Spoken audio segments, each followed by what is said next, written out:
Summi says, can you kindly explain the hadith in which it's said not to expose one's sins? And what is the repercussions of exposing or bragging about one's sins? And what is the reason for not exposing our own sins in front of others? I have heard that this is because the sins will become common in the society. The Prophet ﷺ addressed once his companions, and he said, and the hadith is in the Sahih, Kullu ummati mu'afa. All of my followers of my ummah, they will be forgiven. And he excluded, except al-mujahirun, those who sin publicly. So the companions ask, what is al-mujahirun? And the Prophet ﷺ explained that it is part of a person committing a sin at night and no one is around, no one knows about his sin. So Allah conceals his sin and doesn't expose him to the public. But once the day breaks, this sinner goes to his friend, his colleague, and he says, didn't you know yesterday, last night, I did so and so and so. And he exposes what Allah has concealed. This person, Allah Azza wa Jal will not forgive his sins. And you can cascade this downwards. So someone who plays music publicly in his car, blasting his boosters with and loudspeakers with music. An artist, a singer, a dancer, someone who calls people publicly to sin and he joins them in that sin. Those people Allah will not forgive. Simply because they are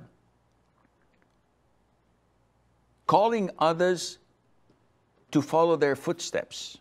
They're encouraging others to sin publicly.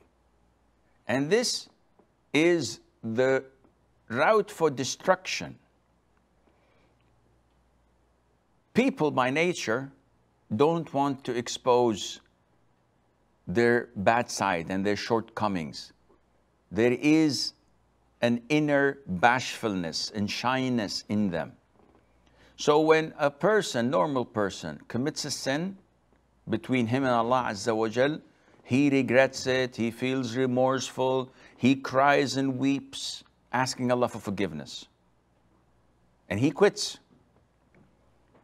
Few days later, he falls weak and he commits it again. And he has the same amount of remorse and regret, yet it's lesser than before. And this becomes repetitive, and he does it over and over again, with each time losing an amount, something of that sadness and regret is gone, until remorse dies in his heart. He goes on to stage 2, where he enjoys sinning. He doesn't feel any regret or remorse in his heart. Not only that, he looks forward for committing it.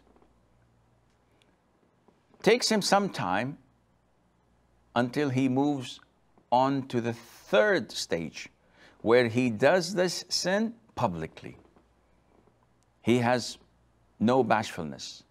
He's not embarrassed of people knowing that he commits that particular sin. Then he moves to the final and 4th stage and level, where he actually not only does it publicly, he calls people and invites people to commit such a heinous sin. And this is the end of the road for him. This is the route of destruction for anyone who falls into sin and follows the footsteps of shaitan. And this is why we usually tell people not to circulate through social media footage of sins being committed publicly. So many times people bombard us, whether on WhatsApp or Facebook or any of the other social media platforms. They bombard us with footage, clips, videos of haram things being committed here and there. It brings sadness to our hearts. Not only that, by seeing such footage day by day, people tend to not think of it as evil and sinful. They're accustomed to it. And they would ask probably, so when is the next concert of so-and-so? Randomly speaking, as if it's okay. وَالْعِيَاذُ بِاللَّهِ. This is an indication that a person's heart is totally gone and lost. نسأل الله العافية.